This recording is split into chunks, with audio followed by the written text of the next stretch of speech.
Can we please ask Ayaz to start by sharing some of his work with everybody here, and we'll come around to you one by one. Sure. Thank you guys very much for having me here. It's a pleasure and an honor to be part of this panel. What I thought I'd do really quick is to just share two or three sort of provocations that we're kind of working with currently. So it's very much a work in progress. It's a sort of I guess a good way to start a conversation. So yeah.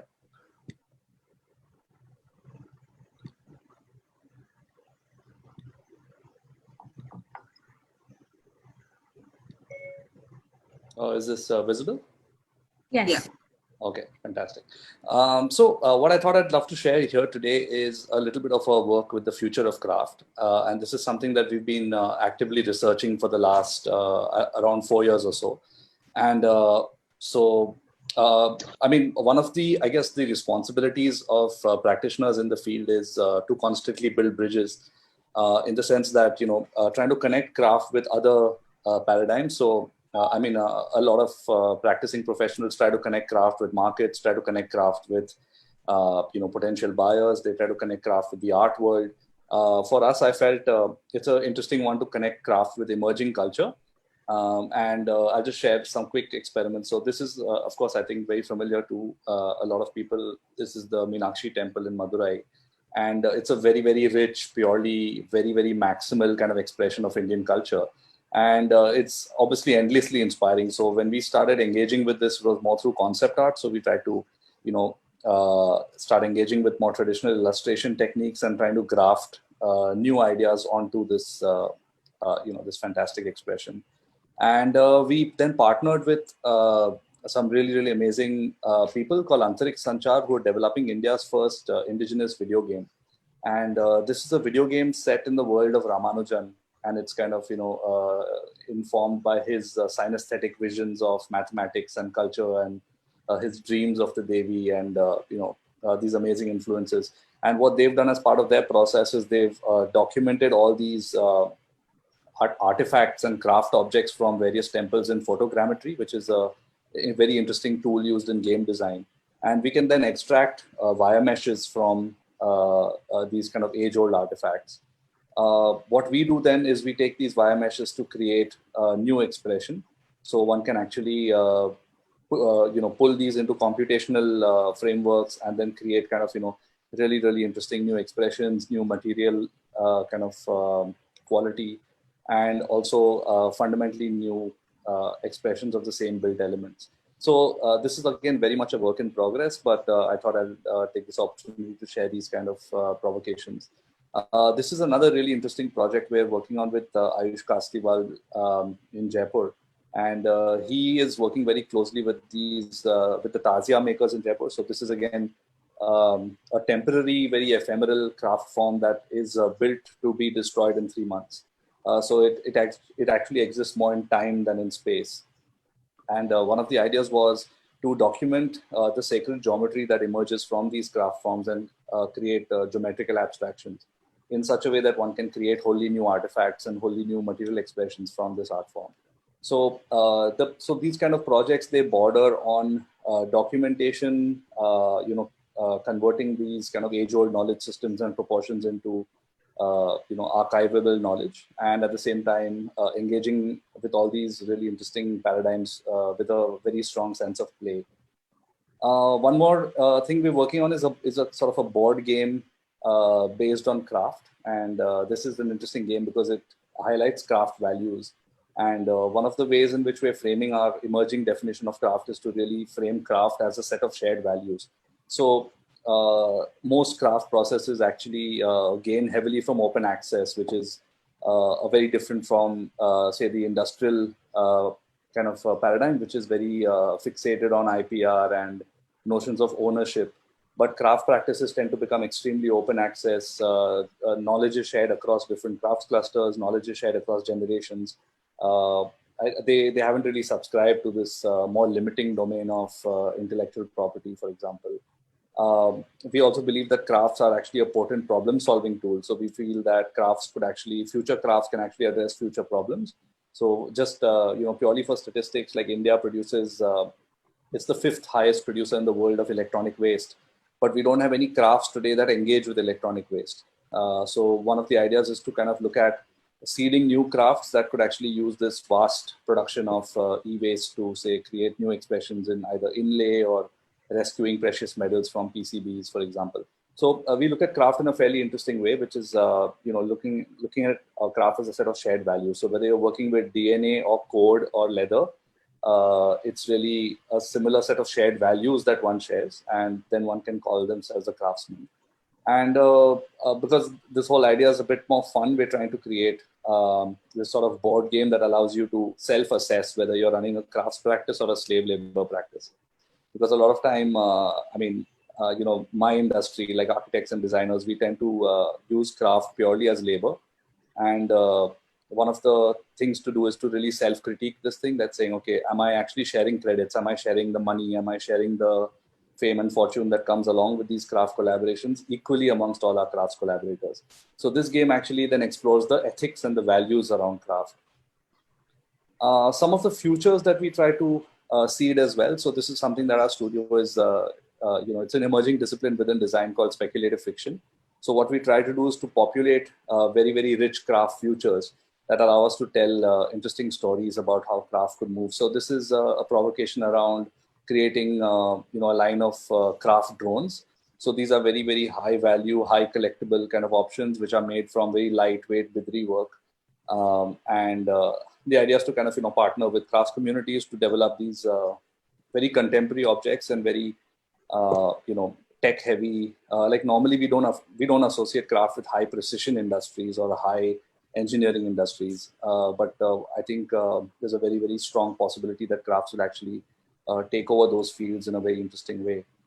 This is an idea around how an artificial intelligence system could actually generate new tessellations based on Mughal tessellation and pattern.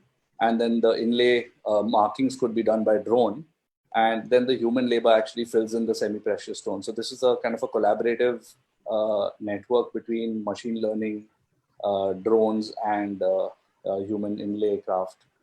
And as an extension of that, we're constantly trying to see how machine and man could work together in a more sort of a synesthetic way.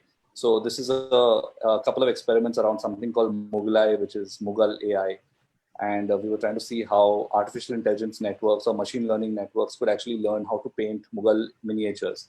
So we were trying to create a large database of Mughal miniature paintings, try to run that through a machine learning loop, and we were trying to see what output comes out of that. And at the bottom, you see, fantastical new forms that could be created using, digital manufacture and inlay.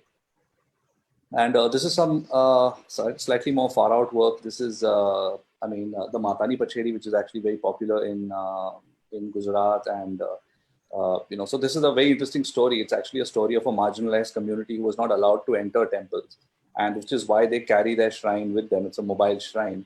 And, building on that provocation, what we try to do is to abstract the Matani Pacheri into algorithm and create an actual mobile shrine that actually exists as code on your mobile phone.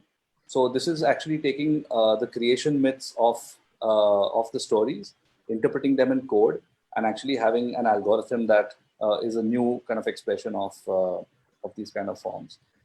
This is another experiment we're trying with Gond art. So the idea is to kind of take this very rich pointillist kind of a technique and explore that in a 3 dimension. So one of the ideas is that we can actually use emerging software systems to abstract and pick out pixels into 3 dimension and use the same sort of base Gond art to create large scale immersive installations. So this is the kind of work that we are trying to do to kind of build active bridges between traditional art and extremely cutting edge media.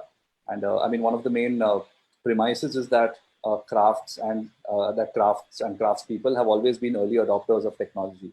And one of the things is that in an ability to democratize this technology without it getting concentrated at the top of the pyramid, it's very important to make crafts and craftspeople early adopters of very, very high tech, so that it can be actually deployed at the bottom of the pyramid rather than getting concentrated at the top.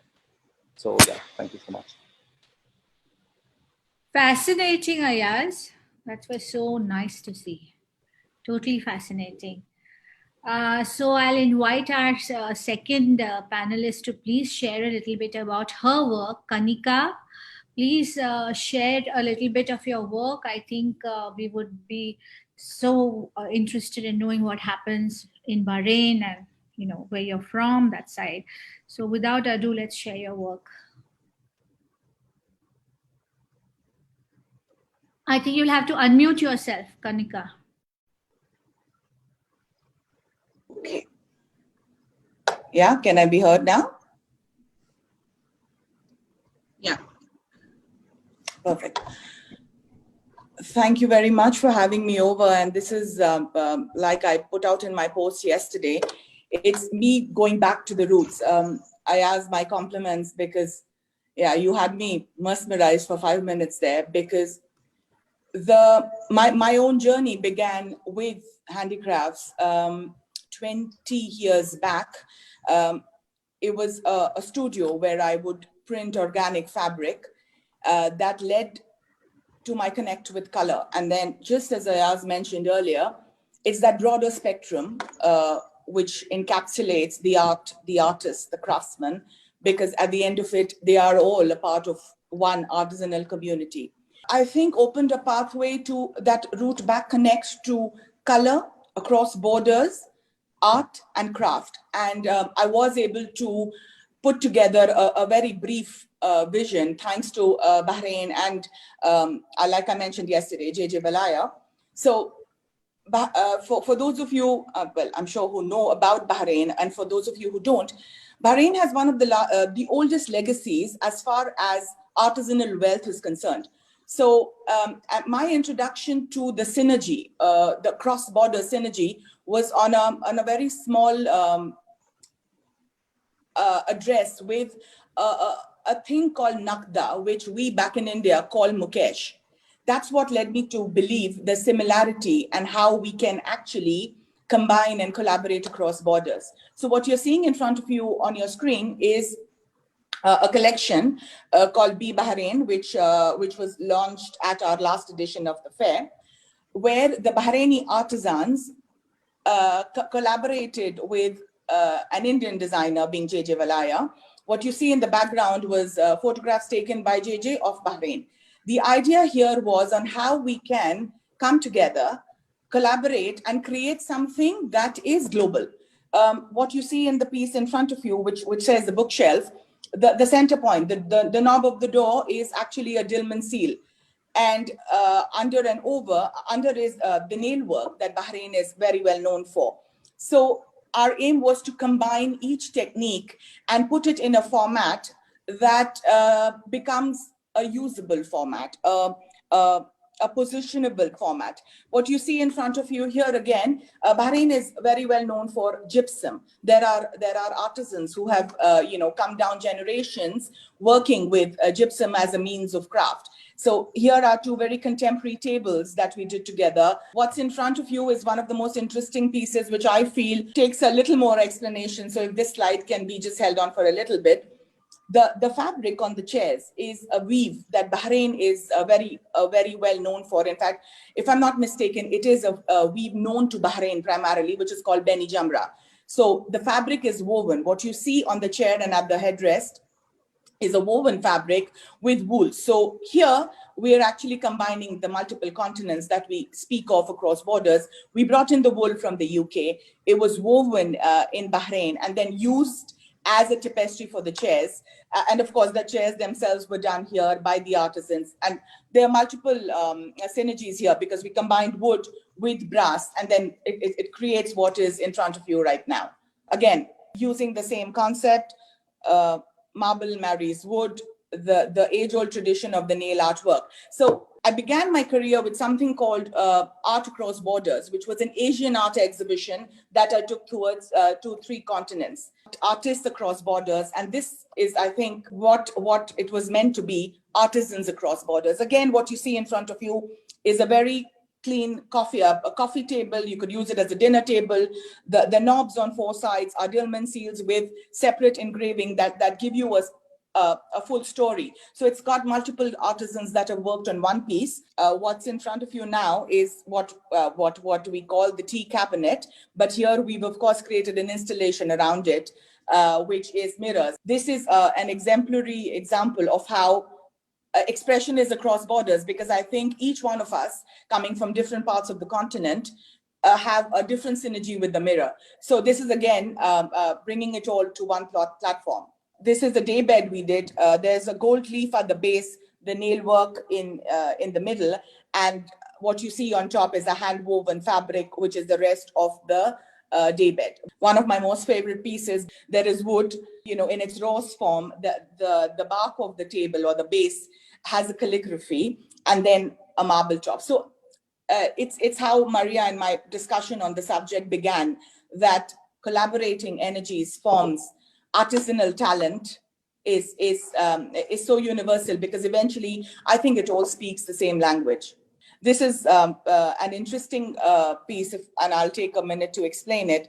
It's a door, because the project that we were working, or we launched this in, was called Art Bab. So this was the doorway into the artisanal vision.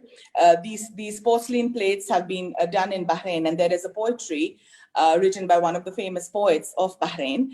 The squares on the door are in gypsum and alternated, bordered with the Beni Jamra fabric. So multiple disciplines on one platform.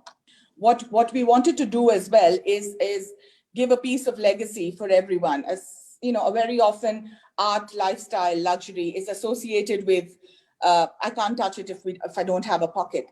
And so we try to create an accessible format of things which are of the region, but in a so geometrical designs is what we came up with. Kept it rustic, just wood, gold leaf, and yes, again done by all the artisans here. The going back to the roots was in creating different formats on how these can be used over multiple platforms, over multiple the buyer or the collector could be an individual or an institution. How we would classify this, I don't think a jacket can be classified. We again try to combine all the energies together. If you look in the middle, it's the standard ikat. I mean, something we've seen all our lives, different colors, different expressions. But what we did here was the buttons of the ikat jacket, again, are smaller seals done by one of the young and enterprising designers here in Bahrain. So she actually customized, I think there are 7 buttons, if I'm not mistaken. So every jacket tells its own story. And what you see on the left is the same Beni Jamra woolen weave. We combined that with mother of pearl buttons, and that made its own story. So again, there were different techniques, regions, but coming back to what I believe so passionately in, that art actually just speaks one language, and that is creativity. That was so insightful, Kaneka, and so very interesting to see how a country like Bahrain adapts some of the things that we do. And I think that was a brilliant presentation and some lovely ideas there that came out. Thank you. I would now request Ila to talk about her work and put on her video. Ila?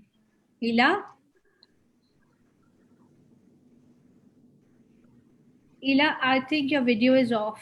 Can someone help her? She's on mute also. All right. All right. If Ila's taking time, I'll come straight to Mario. We'll come back to Ila right at the end. Mario, would you please share with us your work? We're dying to know what you do. All right. Thanks very much for being part of this wonderful group today. I'm going to show you a little bit of the work of what So sorry. what I'm my so sorry. is doing. So you find a lot more if you're interested on my site, mariogagliardi.com. One of the things which came kind of painfully through was in 2017 and 2018, we did a project based on a scenario of a global pandemic, which was three years ago. And we came up with a whole lot of design solutions, because obviously we knew that would impact everything from public transport to service industries to everything. So this is one of the solutions, is a kind of private public transport. Another thing which is now in development with a Korean client of mine is a project which deals with social isolation and still being, like we do now on Zoom, and still being in contact with others. With the product which we developed here, it's called StreamPal, and it's a little robot which follows you and makes movies and follows your orders, and kind of connects you and protects you with the rest of the world. It gives you a bit of a social environment also when you're socially isolated. So from this, I'd like to shortly show one of my most successful projects that is for a Korean company called LG, and the cosmetics company. And that's interesting in our context because we kind of rediscovered Korean culture with that project. And we inserted what we researched in terms of icons and visual expression of Korean culture into this series and into this brand. And it was very successful. We also did the whole branding and environment and so on. And it is very successful. It makes $1.4 billion a year, that series. And it's now the most successful cosmetics brand in Korea and also in many other parts of Asia. Another thing where research is a big part of my work, something we did for Qatar, and when I was at Qatar Foundation, and we did a research. The project was about ideating new forms of cities, because we saw already at that time that the cities get bigger, more chaotic, more polluted, and what can we do in order to counteract all of these negative effects? And we cooperated with a whole lot of interesting architects. We came up with a lot of interesting solutions. How can you conserve energy? How can you create food and water in the desert and so on? The result you can visit when you visit Doha. It's called Mshereeb. It's the new city center of Doha. And this is not what we designed, but I created the design principles for it. We had lots of fantastic architects like HOK and other great companies doing that, including environmentally friendly public transport and so on. So it really is a concept for the city of the future. And it's not only a prototype, it's actually working and you can visit it. And I think it's rather nice. About handicrafts, there's one project I shortly want to share with you. We did with handicraft people in Thailand. And here are Thai silk weavers. And the silk weaving, like in India, has also a very long tradition in Thailand, and also is under pressure from industrially produced silk, mostly made in China. So we worked with these craftsmen to create new patterns and new designs. And it was very successful because now they have a differentiator on the market and they sell it very well. We also worked with rattan craftsmen as a kind of weaving technique without using any metal. So it's a pure handicraft skill. And we did a series of furniture. You see it here on a beautiful Thai beach, which, I'm missing quite a lot since this COVID broke out. And also that was actually very successful because we had these sessions with the craftsmen, but they actually learned how to utilize design also by themselves in order to give themselves a chance on the market. Now, we are also doing a project for our host here, for a gracious host, which is By Art Design, and I share a little bit of the research we are doing for this. And what I like to do is go back in history in order to find out what is the visual identity, but what is the cultural DNA of a place of origin. And this here is artifacts from the Indus Valley civilization is one of the 4 great civilizations, which is of course in Greater India, very unique. And what fascinated me and my team was that abstraction was already built into this 3000 BC, so around 5,000 years ago. The Indus Valley civilization was already a very abstract thing. And you can see this abstraction going through also in the artifacts Kaneka showed, for instance, also in things which are inspiring Ayas, for instance. The geometry is something which is very important for an Indian artistic identity. So we took this input, we also processed it with an algorithm who made a lot of variation of it. And from this 2-dimensional research work, we created 3-dimensional virtual representations. And from that, we go on and create scale models. So this is a couple of scale models. And that will then go into the cooperation with craftsmen. So this here is essentially a modular shelf and a sideboard system, a little bit for DIY. And we think this comes across rather nicely. Another thing which we also do for Baya is a project. We did a lot of social research, especially now we are doing a lot of research with COVID and the changes in lifestyle. And one of the things which will stay with us also after this pandemic is over, hopefully at some point, is lifestyle changes like working from home. Large companies like Google and others already say they will keep people working from home because they found new efficiencies. And that, of course, poses a new set of problems or challenges for people who have to work at home.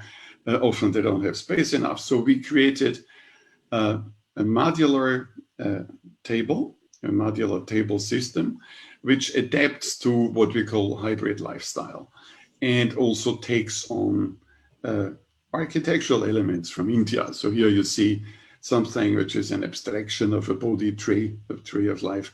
You see something which follows the architectural outline of a temple. And this thing is entirely modular. Also here you see we try to make it rather elegant and playful and adapting to situations. So it's a table you can work on, you can do Zoom conferences on, you can serve guests on when you change it and so on. And the last things I want to share with you is a little bit just about that you see how that works here in our office. We are putting a lot of emphasis on teamwork with a lot of specialists who really put a lot of work into their thing. And the same holds true for my students. There's our students in Aalborg University in Denmark.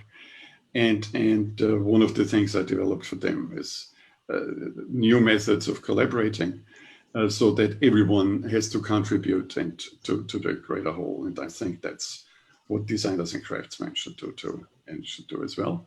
And yeah, that's that much for me today. Right. Thank you, Mario. That was fantastic to look at some of the directions and approach that you're taking, and so very interesting really to work with you on some of these things because it's a different perspective that comes to us, right? I especially love that little robot pet and the pre-pandemic design that you had created. It's almost yeah. So I think I'll just ask Ela to talk about her work. She's not going to make a presentation. We'll talk about her work and then we'll move into some structured questions just after that. So over to you, Ela. Hi. Honestly, absolutely amazing, and such a lot of learning from all of the work that you're all doing. I'm not a craft professional in any sense of the word. At Teamwork Arts, we create and curate festivals of India. Our main mandate is to sort of take the Indian arts and cultural heritage that we are so proud of to different nations.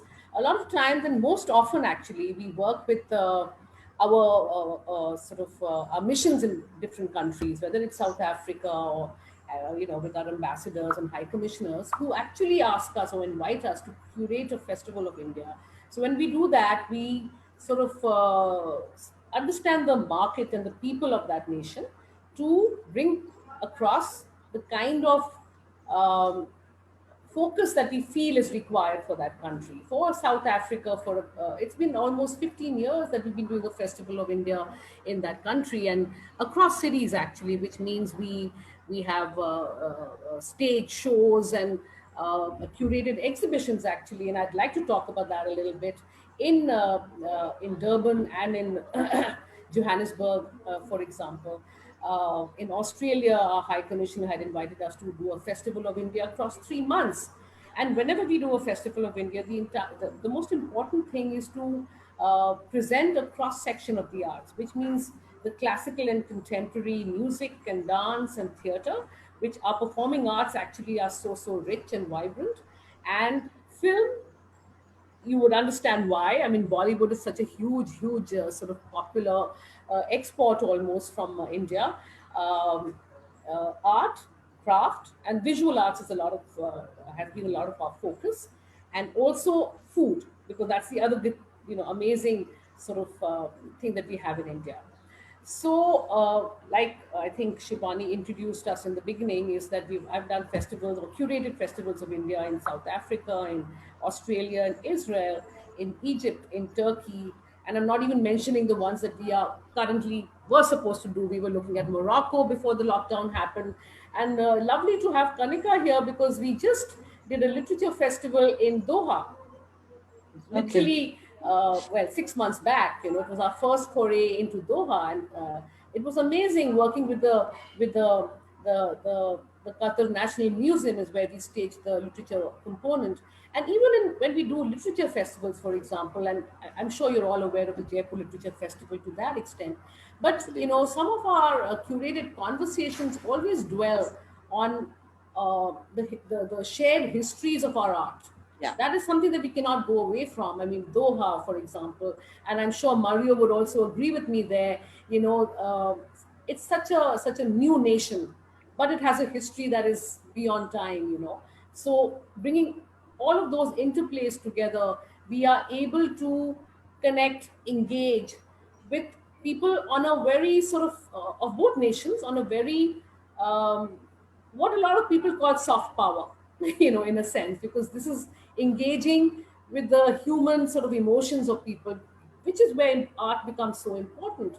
Because whether it's music or dance or looking at a table which is so beautifully crafted by maybe Egyptian artisans, or our Indian craft, whether it's Kashmir. I mean, all of you are within that space, so you understand how every nuance within our surroundings is full of art.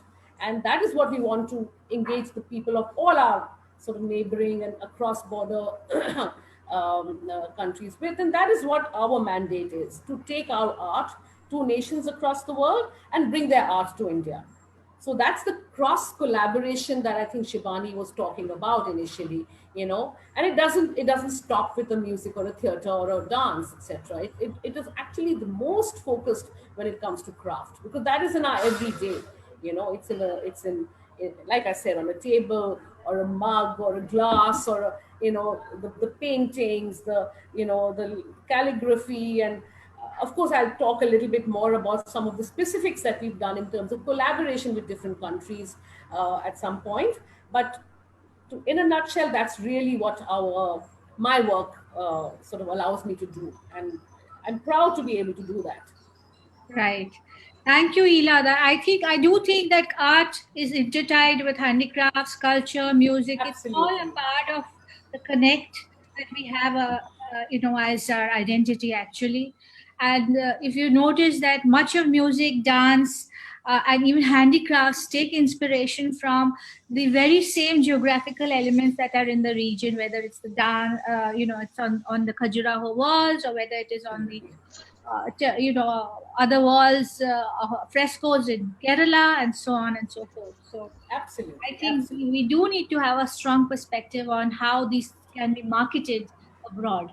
Yes, yes. So having said that, I would invite Maria to please take over the questions and answers. Maria, over to you. Sure. So we've had a glimpse of the international interventions that each of you have done. So I would like to ask Mario and Kaneka, this question is for you. How are handmade products viewed by the majority of people living abroad? You know, internationally, what is the way they look at handmade products? So maybe Kaneka, do you want to start first? I think the valuation or the value of anything handcrafted is it is universal across borders, but I in my limited experience have seen a lot of emphasis given to it abroad. In fact, you know, contrary to sometimes we just feel that is it a dialogue that that is understood? And in my because a part of what I do when I enter a new country or even a unknown land, I walk around to see influences. And you know, and when I say walk around, it could be an open market, it could be anything that connects you to the essence of that place. And it's there that you see that there is a sense of pride and integrity with homegrown and with roots. So in my personal opinion, there is a sense of yes, that's how I would sum it.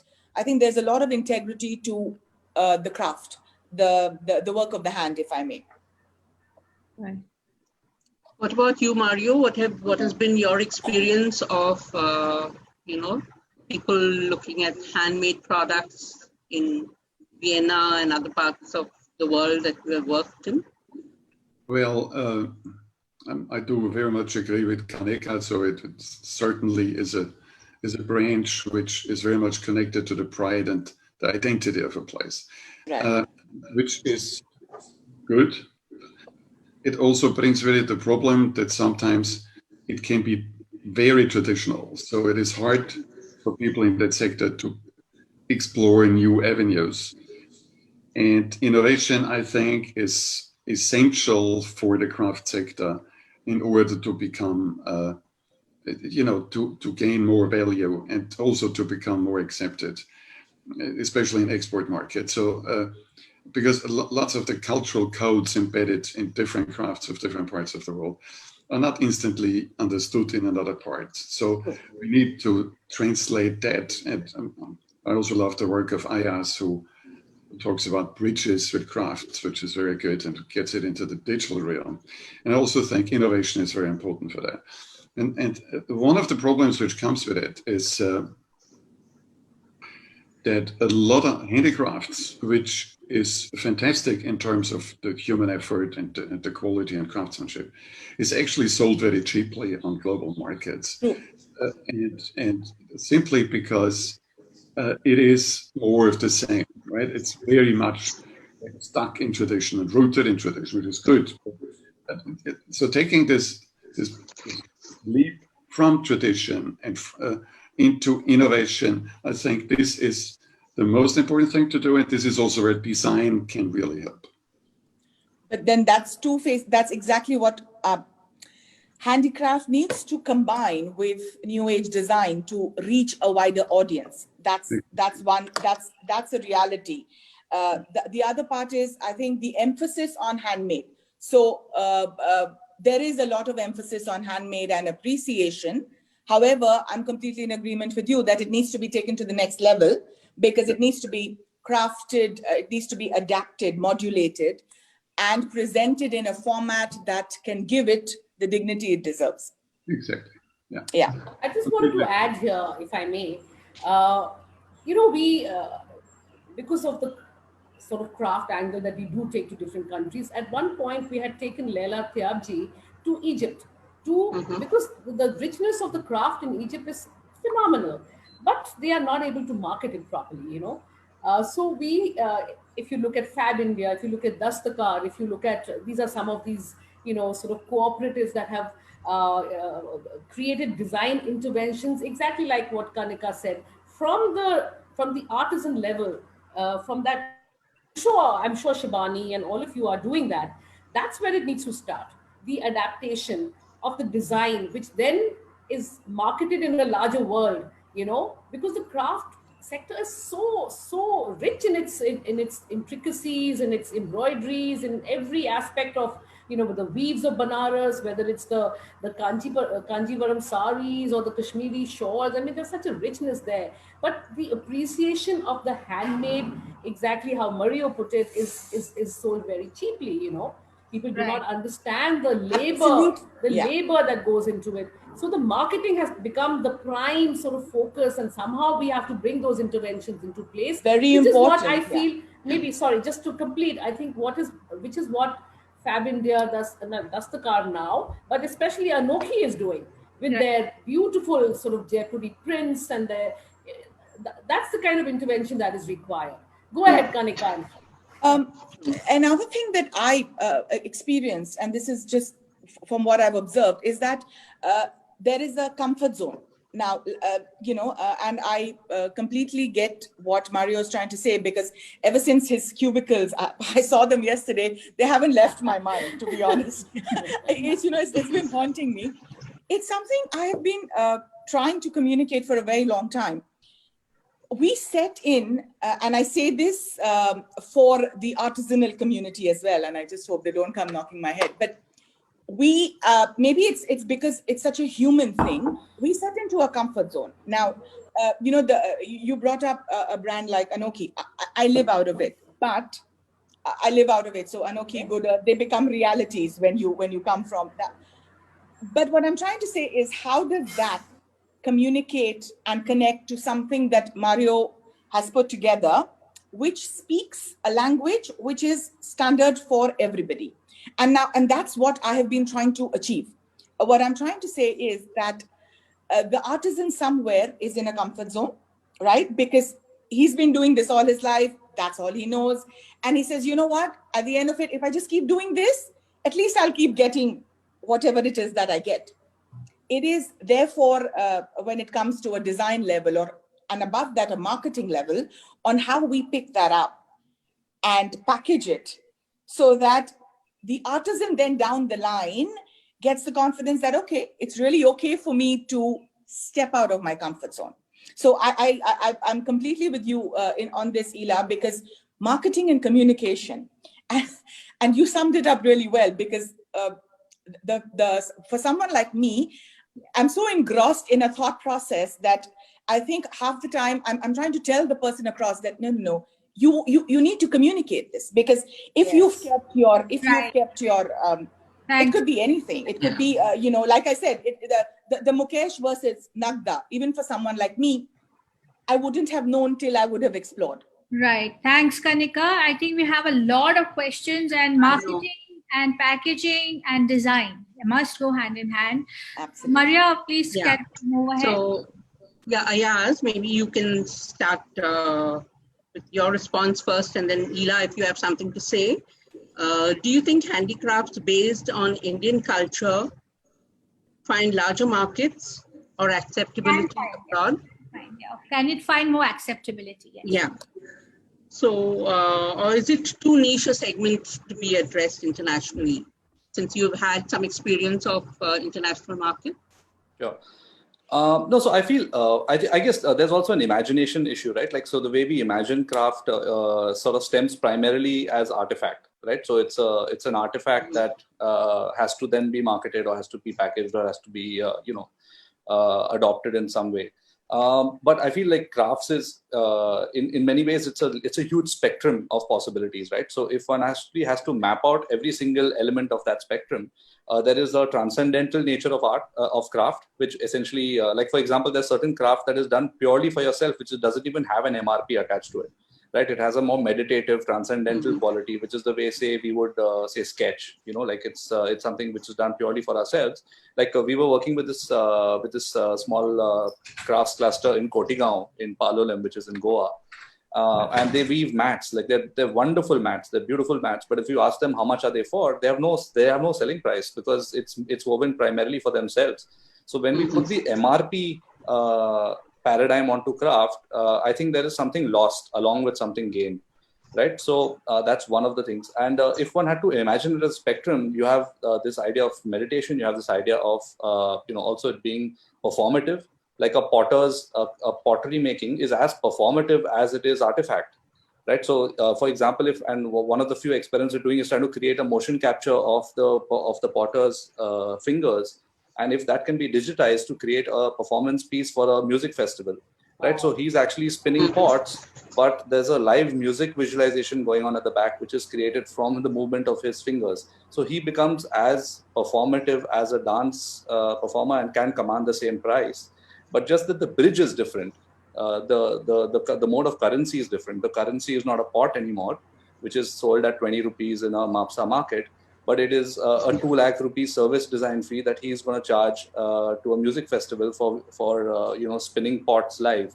So I feel the more bridges we can build, for example, I think, and that's the best thing to learn from international, arts and crafts programs.